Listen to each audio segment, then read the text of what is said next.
नमस्कार दोस्तों, आज की कहानी है गुस्सा। तुम्हें कितनी बार कहा है, आवाज धीमी रखो, घर है बाजार नहीं। विवेक की तेज आवाज फिर पूरे आंगन में गूंज उठी। रसोई में खड़ी पूजा के हाथ हल्के से कांप गए। चाय का कप तस्तरी से टकराया और छन छन की आवाज आई। देखा, फिर गिरा दिया।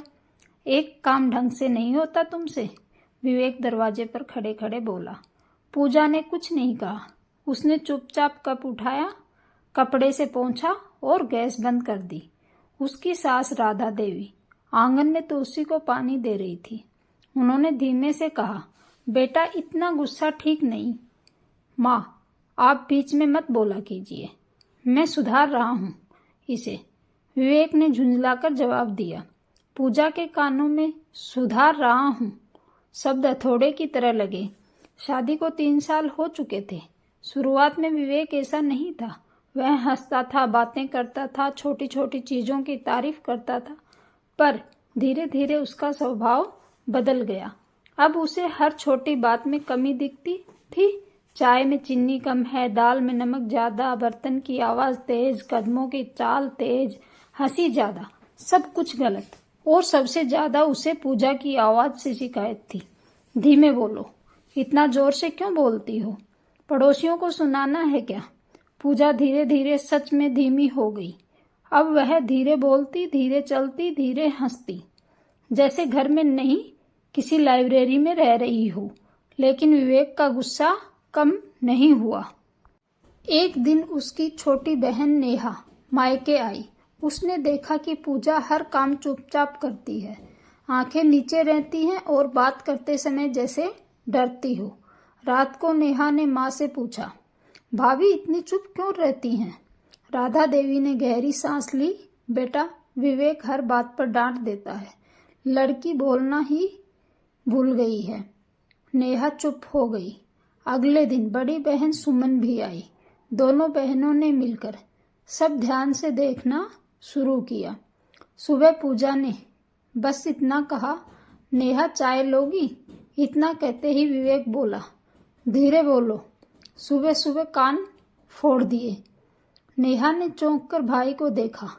सुमन ने पूजा के चेहरे पर उतरती उदासी देखी। दोपहर में बहनों ने पूजा को कमरे में बुलाया। भाभी, आप ठीक हो, नेहा ने धीरे से पूछा। पूजा मुस्कुराने की कोशिश करती बोली, हाँ मैं ठीक हूँ। उसकी आंखों में नमी चमक गई। सुमन ने उसका हाथ पकड़ लिया। सच बताओ, भैया बहुत डांटते हैं। पूजा ने सिर झुका लिया। आंसू चुपचाप गिरने लगे। उस दिन दोनों बहनों ने तय कर लिया, अब भाई को सबक सिखाना होगा, लेकिन सबक ऐसा हो जिससे उसे अपनी गलती समझ आए और पूजा का सम्मान भी लौटे। अगली सुबह योजना शुरू हुई। विवेक ऑफिस जाने लगा तो नेहा बोली, भैया इतनी तेज चल क्यों रहे हो, धीरे चलो, आवाज हो रही है। विवेक रुका। क्या? सुमन बोली, दरवाजा भी धीरे बंद करो, पड़ोसी सुन लेंगे। विवेक ने बोहें चढ़ाई। ऑफिस के लिए निकलते समय नेहा ने कहा, इतनी जोर से बाइक स्टार्ट मत करो। विवेक झल्ला उठा। तुम लोगों को क्या हो गया है। दोनों बहनें मुस्कुराई। कुछ नहीं भैया, बस सुधार रहे हैं। उसी शाम जब विवेक लौटा, पूजा रसोई में थी। नेहा ने पानी दिया। धीरे पियो भैया, ग्लास की आवाज आ रही है। सुमन बोली, इतना जोर से मत बैठो, कुर्सी हिल गई। अब विवेक को गुस्सा आने लगा। तुम लोग पागल हो गई हो क्या। नेहा शांत स्वर में बोली, नहीं भैया, हम तो बस छोटी छोटी गलतियां सुधार रहे हैं, जैसे आप करते हो। विवेक चुप हो गया। अगले दिन बहनों ने नाटक थोड़ा और बढ़ाया। विवेक ने खांसी की। खांसते समय धीरे खांसो। उसने मोबाइल जोर से रखा। इतनी आवाज क्यों? वह हंसा। इतना जोर से मत हंसो। अब उसे अपनी ही आवाज सुनाई देने लगी। तीसरे दिन वह चुपचाप बैठा रहा। घर असामान्य रूप से शांत था। पूजा बिना आवाज किए काम कर रही थी। कोई बात नहीं कर रहा था, कोई हंसी नहीं, कोई हलचल नहीं। यह सन्नाटा उसे काटने लगा। वह बोला, कोई कुछ बोलता क्यों नहीं? नेहा ने धीमे से कहा, आवाज अच्छी नहीं लगती है ना? विवेक के भीतर कुछ टूट सा गया। उसे याद आया, पहले यह घर कैसा था।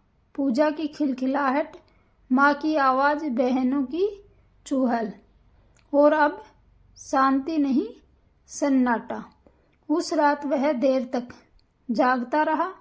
सुबह उसने देखा पूजा चाय बना रही है। हाथ धीमे चल रहे हैं, जैसे आवाज से डरती हो। विवेक धीरे से बोला, पूजा। वह चौंक गई। जरा सामान्य आवाज में बोलो।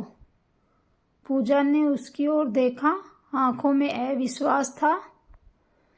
नेहा और सुमन दरवाजे पर खड़ी सब देख रही थी। विवेक आगे बढ़ा।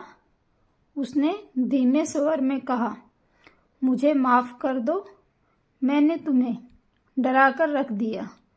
पूजा की आंखों से आंसू बह निकले। मैं तुम्हें सुधार नहीं रहा था, मैं तुम्हें तोड़ रहा था। विवेक बोला। घर में पहली बार सन्नाटा टूटकर भावनाओं की आवाज में बदल गया। राधा देवी ने आंचल से आंखें पोंछी। नेहा हंसते हुए बोली, भैया आप जरा जोर से बोलो, घर है मंदिर नहीं। सब हंस पड़े। पूजा की हल्की हंसी धीरे धीरे खुलकर खिलखिलाहट में बदल गई। विवेक ने पहली बार महसूस किया, घर आवाजों से नहीं, अपनापन से बनता है। उस दिन से उसने कभी छोटी छोटी बातों पर डांटना छोड़ दिया। अब वह खुद कहता, जोर से हंसो, घर जिंदा लगता है। और सच में घर फिर से जिंदा हो गया। धन्यवाद दोस्तों।